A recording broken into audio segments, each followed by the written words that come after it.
ঠিক কিন্তু ও গিলছে না, চাপ আছে অঙ্কটা কিচ্ছুতে মিলছে না। দুই অত চাপ নিয়ে লাভ নেই, আমাদের বস্তিতে কেটে যায় মস্তিতে, চিনি কম লস্যিতে চাপ নেই, চাপ নেই। এলাকার শেয়ানারা বাড়ি এলে খেতে দেবো ঘরে মিনিমাম একটা গাছের কাপ নেই। হাসি মুখে আছি তবু ফালতু মেকআপ নেই, বড় হবো একদিন পেন আছে খাপ নেই, চাপ নেই ভাই চাপ নেই।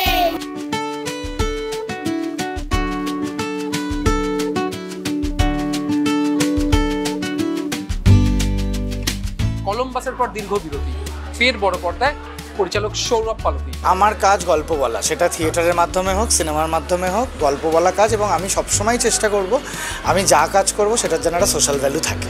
অঙ্ক কিছুই কঠিন কি সহজ সেটা মানে আমি বলবো কেন, সিনেমা বলবে, সিনেমাটাই উত্তর দেবে। আজকে যেহেতু সিনেমাটা রিলিজ হয়েছে, আমার কথা না শুনে সিনেমাটা দেখতে যান। এই মুহূর্তে আজকাল .in রয়েছে দক্ষিণ কলকাতার একটি জনপ্রিয় প্রেক্ষাগৃহে, যেখানে আরেকটু পরে শুরু হবে অঙ্ক কি কঠিনের প্রিমিয়ার। সবাই দেখতে আসবে একদম।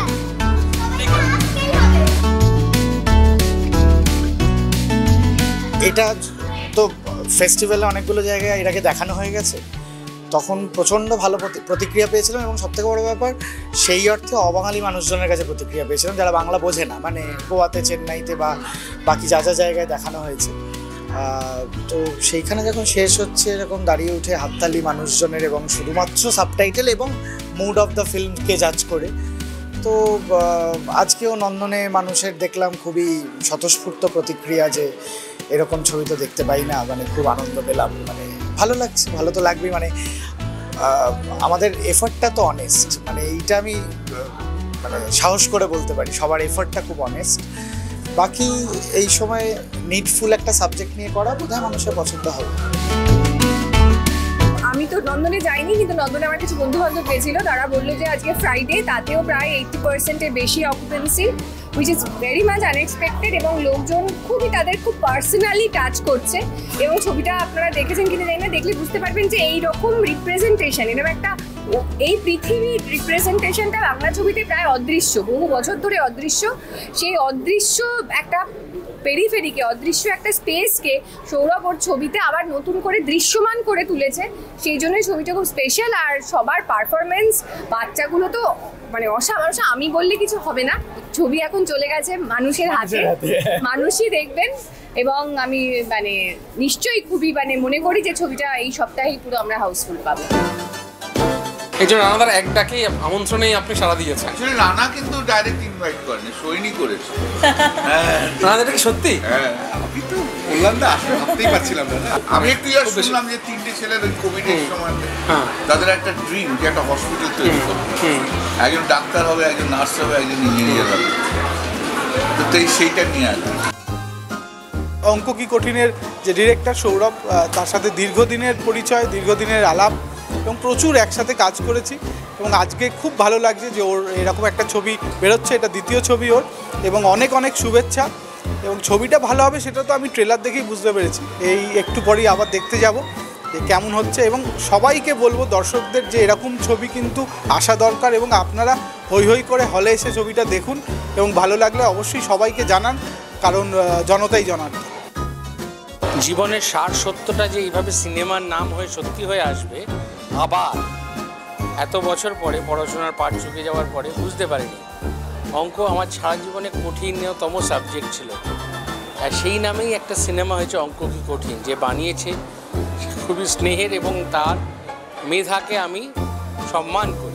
এই ধরনের সিনেমা তো খুবই কম হয় বাচ্চাদের নিয়ে, এবং 3টে বাচ্চা, মানে ওদের থেকে সত্যি শিখছি। এতক্ষণ ধরে যেটা দেখলাম সেটা মানে শিখছি। এত স্পন্টেনিয়াস ওরা, এত ভালো, আমার কাজের ক্ষেত্রেও খুব হেল্প হলো। আমরা প্রচন্ড এক্সাইটেড, সবাই কি বলবে, হ্যাঁ আমাদের ভুল টুল সবাই শুধরে দিক। হ্যাঁ হ্যাঁ, আর তাহলে পরে সিনেমাতে আমরা আরো বেটার করে করার চেষ্টা করব। এগুলো সব সারা রাত ধরে এগুলো এটা বলবো, এটা বললে এটা বলবো, কেউ ভুল চুপ কেউ বলবে না। ওরা যা করবি সেটাই ঠিক না, ভুলটা বলতেই হবে, বলতেই হবে।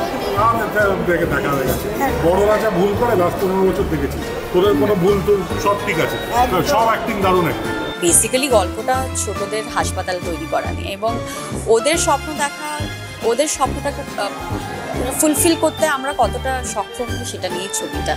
তো আমার মনে হয় যে ছোটবেলা না খুব সহজে স্বপ্ন দেখতে পারতাম, আমরা বড় হয়ে গেলে একটু কঠিন হয়ে যায় স্বপ্ন দেখাটা, কিন্তু এই ছবিটা দেখলে আমার মনে হয় স্বপ্ন দেখাটা আবার আমাদের জন্য সহজ হয়ে যাবে। আমি এসেছি অঙ্ক কি কঠিনের প্রিমিয়ারে, সৌরভ পালুদি ডিরেক্ট করেছে এটা, সো প্রচণ্ড এক্সাইটেড, কারণ আমার খুব ফেভারিটস কয়েকজন মানুষ এই কাজের সাথে যুক্ত আছে, যেরকম রানাদা, পান্নদি আমার এক্স হিরোইন বনবিবিতে, তো সেটার জন্য আরও আশা যে এই ছবিটা কেরম হবে, কারণ ট্রেলার, টিজার, গান প্রচণ্ড ভালো লেগেছে, প্রচণ্ড একটা আলাদা মানে ফিল আছে এই ছবিতে। আমি উজান এবং চূর্ণি আমরা একসাথে দেখতে আসবো। আমি কাজের জন্য অনেক পরে এসেছি আজকে, কিন্তু ট্রেলার টিজার দেখে আমার দুর্দান্ত লাগছে, চোখ সরানো যাচ্ছে না, এবং এস্থেটিক্যালি ভেরি স্ট্রং আমি যা দেখলাম ওখানে। কাজে আমি খুব আগ্রহী আছি, এবং সৌরভকে অনেক শুভেচ্ছা, রানাকে অনেক শুভেচ্ছা এরকম একটা প্রজেক্ট করবার জন্যে। না, দেবের উদ্যোগ, দেবী বলেছিল যে আজকে অঙ্ক কি কঠিন রিলিজ হচ্ছে, আজকেই আমরা ধূমকেতু রিলিজ ডেটটা অ্যানাউন্স করব। আমি দেবকে ধন্যবাদ জানাই যে এরকম একটা বড় ছবি আমরা রিলিজ করছি, এবং আমরা কথা দিয়েছিলাম যে এইবার রিলিজটা হয়ে যাবে। কৌশিক দাও এসেছিল, কৌশিক দাও ছবি দেখছে। আমার মনে হয় যে আজকের দিনে এর থেকে ভালো খবর আর হতে পারে না যে অঙ্ক কি কঠিন আমরা রিলিজ করেছি এবং ধূমকেতু রিলিজ হতে যাচ্ছে, এবং আমার তার উপরে ছবি লহ গৌরাঙ্গের নামে যেটা সৃজিত করছে সেটাও আসছে।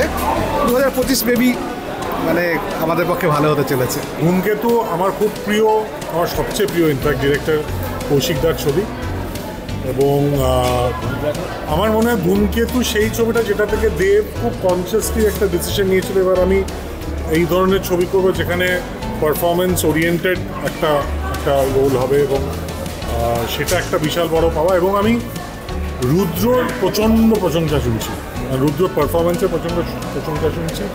ধূমকেতুতে সব মিলিয়ে জমজমাট, অনুপমের সুর, সো মানে কনস্টেলেশন, সব তারকারা একসঙ্গে। আনন্দের কথা যে এত বছর পরে হলে পরেও অসম্ভব প্রাসঙ্গিক এই ছবিটা আজকেও, এটাই হচ্ছে ধূমকেতু জোর আমি বলবো।